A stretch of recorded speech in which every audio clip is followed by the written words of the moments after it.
Hello and welcome back to my channel. हम पढ़ रहे थे इंटरनेशनल कोर्ट ऑफ जस्टिस, और इंटरनेशनल कोर्ट ऑफ जस्टिस में अभी हमने पढ़ लिया था रिवीजन ऑफ जजमेंट। अब हम इसके आगे पढ़ रहे हैं। अगर आपने मेरी पीछे वाली वीडियोस नहीं देखें तो आप मेरी पीछे वाली वीडियोस भी देखें और लाइक शेयर एंड सब्सक्राइब करें।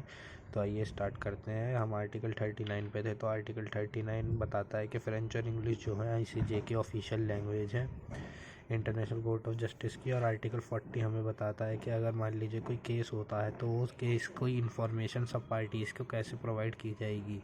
तो registrar as per the provision of article 40 registrar of international court of justice shall communicate to all the parties concern regarding such an application. More if any party of the dispute is also the member of the United Nations, the information shall be notified to the General Assembly through Secretary General and also any other state।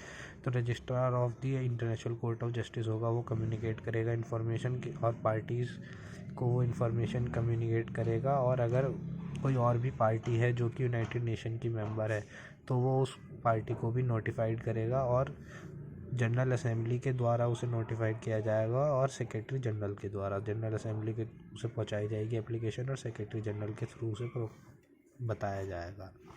अब हम आगे आ जाते हैं provisional article 41 पे, provisional measures and interim measures. तो provisional measures और interim measures ICJ के पास पावर है कि वो प्रोविजनल और इंटरम मेजर्स डिस्प्यूटेड पार्टी को प्रोवाइड करे। तो हम आगे पढ़ते हैं कि प्रोविजनल मेजर्स और इंटर मेजर्स होते क्या है। Provisional measures are provided under article 41 also includes interim and interlocutory reliefs. तो जो प्रोविजनल मेजर्स होते हैं वो इंटरलोकेटरी और इंटरिम रिलीफ्स होते हैं। इंटरिम जैसे दे दिया जाता है कोर्ट द्वारा। And to enforce these interim relief a notice shall be serve to parties of dispute. और इन इंटरिम रिलीफ्स को सर्व करने के लिए कि वो के इस इंटरिम रिलीफ का पालन किया जाए तो कोर्ट एक नोटिस देती है पार्टी टू द डिस्प्यूट को और सिक्योरिटी काउंसिल को।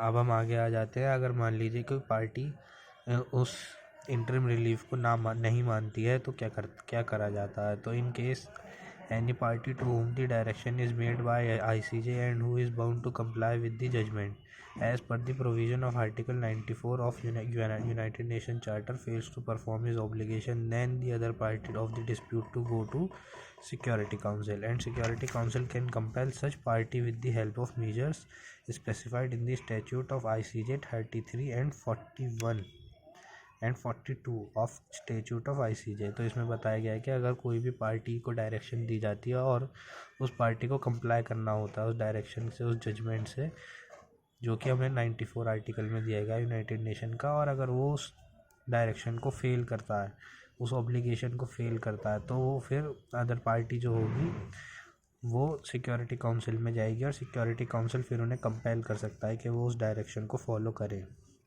जो कि हमें आर्टिकल 33, 41 एंड 42 में दिया गया ऑफ ICJ। ज्यूरिडिक्शन क्या होती है इंटरनेशनल कोर्ट ऑफ जस्टिस की, हमें बताई गई है according to Kelsen whether the optional jurisdiction is compulsory jurisdiction. In this respect Kelsen the jurisdiction conferred upon the court under article 36 clause 2 is not in effect a compulsory jurisdiction. तो इसमें बताया गया है कि इंटरनेशनल कोर्ट ऑफ जस्टिस की कोई compulsory jurisdiction नहीं है, मगर ये जो इंटरनेशनल कोर्ट ऑफ जस्टिस की जो ज्यूरिडिक्शन है वो उन पार्टीज़ के ऊपर लागू करती है जिन पार्टीज़ ने इसे अप्रूवल दे रखा है। Compulsory because for the creation of such jurisdiction the prior consent of the parties is necessary. तो जिस पार्टी ने कंसेंट दे रखी है ये इंटरनेशनल कोर्ट ऑफ जस्टिस की ज्यूरिडिक्शन उसके ऊपर लागू होती है। इसमें एक केस है, एग्जांपल है कुलभूषण जाधव का केस जो है, उसके कुलभूषण जाधव का केस में जो एडवोकेट थे वो हरीश साल्वे थे। ये हमारा करंट अफेयर से रिलेटेड है। Article 96 of united nation charter. तो article 96 of united nation charter हमें बताता है कि the advisory jurisdiction of court is not of binding nature because under article 65 of statute ICJ word में इज़ यूज्ड एज डिस्क्रिशनरी।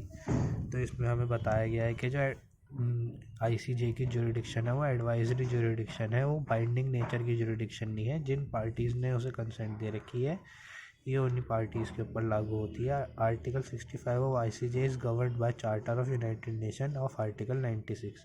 तो जो article 65 है of ICJ का वो आर्टिकल 96 ऑफ यूएन चार्टर से गवर्न है।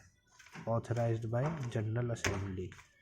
Which organ it does not authorised bye general assembly?